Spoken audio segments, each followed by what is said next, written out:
Good morning. This is Vijay, Assistant Professor in English, Vellalar College of Education, Erode. In our last class, we discussed about communication. What's mean by communication? What is the role of communication in our day-to-day life? That is what we have discussed. And now this is a short video because in this I'm going to list out some interesting facts. Facts will be always interesting, and this may be new thing to us. So let me give a small intro about communication. As we discussed, it's more than just messaging or swapping information, where words are not only the tool to be prioritized but also our senses. In order to convey or communicate some information in our day to day interactions, parameters such as facial expression, oral tone, body language, ability to listen with patience are the contributing factors in delivering a message. And here I'm going to list out some interesting facts about communication. 76% of our working hours are spent in some form of communication. This is really interesting because as human beings, we are not able to control ourselves to be silent always. In our daily life, nearly 76 of our waking hours are spent in some form of communication. Some forms it may be in writing, reading, talking, or listening, whatever it is. So, among those 76%, 9% of communication is being conveyed through writing, and 16% through reading, 30% through talking, and 42 to 57% through listening. And we can communicate this message, we can communicate a message in different types of behaviors also. Earlier we discussed that is the verbal behavior, it's nothing but with the help of words, with the help of vocabulary, we can communicate a message. That should be called as a verbal behavior.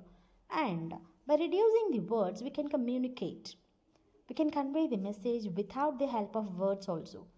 That conveyance should be called as non-verbal behavior. Non-verbal, that is without words, how can we communicate? Yes, we can. Here we have a list. Through facial expressions, we can communicate. Through body language and posture, we can communicate. Through gestures, through proxemics, appearance, haptics, eye gaze, paralinguistics. So, through all these things, we can communicate without using more number of words. All these things should be called as non-verbal behavior. So, through verbal also we can communicate, and through non-verbal also we can communicate. And 10% of our conflicts are due to the differences in opinion, and 90% are due to the wrong tone of voice. Yes, and I'm going to give some more interesting facts, that is average speaking rate 125 words per minute. That is, for a minute, a normal human being can utter 125 words, and we have the capacity to understand 400 words per minute. This is really awesome. We couldn't imagine that within a minute we can understand 400 words, and we only use 25% of our mental capacity when we listen.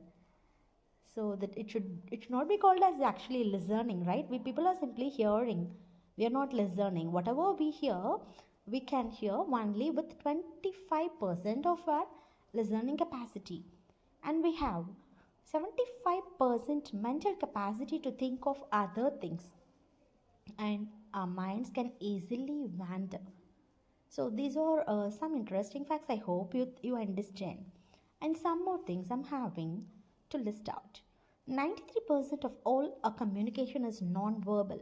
So even though we have so many languages, so many vocabularies, so many staff members to teach, and so many tutors to guide us, but we people communicate non-verbal behavior, right? We people are communicating through non-verbal. When compared to the verbal, non-verbal is mostly implemented by the human beings. So we communicate non-verbally through body language, eye contact, facial expressions, gestures, postures, dress and appearance, even smell. That leaves only 7% of our message that is understood through words. So only 7 percentage of our message is being understood through words. So, hope you understand, and we'll see you in the next class. Thank you so much. Thank you for listening.